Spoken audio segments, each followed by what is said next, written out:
On చేసిన. తెలంగాణ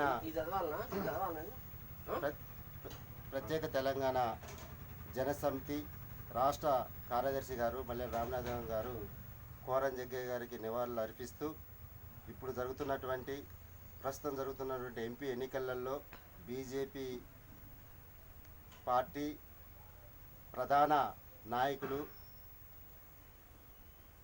అమిత్ షా గారు మాట్లాడుతున్నటువంటి విషయాలను ఈ సందర్భంగా వివరించడానికి సిద్ధంగా ఉన్నారు.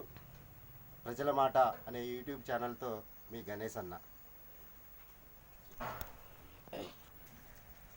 ప్రియమైన ఎస్సీ ఎస్టీ బీసీ మిత్రులారా, ఈసారి కేంద్రంలో బీజేపీ అధికారంలోకి వచ్చిన తర్వాత ఎస్సీ ఎస్టీ బీసీ రిజర్వేషన్లు తొలగిస్తామని కేంద్ర హోంమంత్రి అమిత్ షా స్వయంగా చెప్పిన వ్యాఖ్యలను నేను ఖండిస్తున్నాను.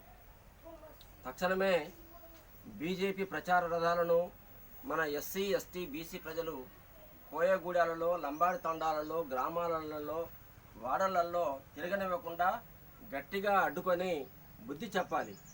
ఆయన ఏం మాట్లాడుతున్నాడో ఆయన ఉపన్యాసంలోనే వినండి, ఆలోచన చేయండి.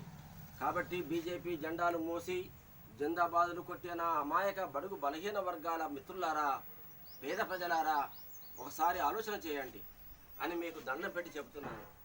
మనం శ్రమ చేసి బీజేపీ పార్టీకి, దానికి 10 సంవత్సరాలుగా ప్రతి విషయంలో వంతపాడుతున్న బీఆర్ఎస్ పార్టీకి ఓట్లు వేయించి గెలిపించి ప్రపంచ మేధావి, భారత రాజ్యాంగ నిర్మాత అంబేద్కర్ మహానీయుడు సామాజిక న్యాయం కోసం కల్పించిన మన రిజర్వేషన్లను రద్దు చేయించుకొని మనం ఎక్కిన కొమ్మని మనమే నరుక్కుందామా?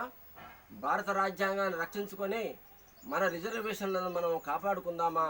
మీరు ఆలోచన చేయండి అని చెప్పి మిమ్మల్ని కోరుతున్నాను. రాబోయే ప్రమాదాన్ని గుర్తించండి. జరగవలసినదంతా జరిగిపోయిన తర్వాత బాధపడితే ప్రయోజనం లేదు. చేతులు కాలాక ఆకులు పట్టుకున్న సామెతలాగా అవుతుంది మన పరిస్థితి అని గమనించగలరు. ఇట్లు మీ యొక్క అభిమాని, తెలంగాణ జనసమితి పార్టీ రాష్ట్ర కార్యదర్శి మల్లెల రామనాథం, భారత రాజ్యాంగ రక్షణ వేదిక కన్వీనర్. అదే అమిత్ గారు మాట్లాడిన వీడియోను కూడా ఆన్ చేస్తే డైరెక్ట్ గా మీరు చెప్పినట్టు కాకుండా డైరెక్ట్ ఆయన చెప్పినట్టే ఉంటుంది. అన్న ఆ మాట అన్నా ఆన్ చేశానండి. ఒకసారి అమిత్ షా గారు ఏం మాట్లాడారో ఆయన ఉపన్యాసంలోనే దయచేసి వినగలరని, ఆలోచించగలరని నేను కోరుతున్నాను. भारतीय जनता पार्टी की सरकार बनेगी तो एक गैर संवैधानिक एसपी और ओबीसी का है वो रिजर्वेशन को हम समाप्त कर देंगे. ఓకేనా?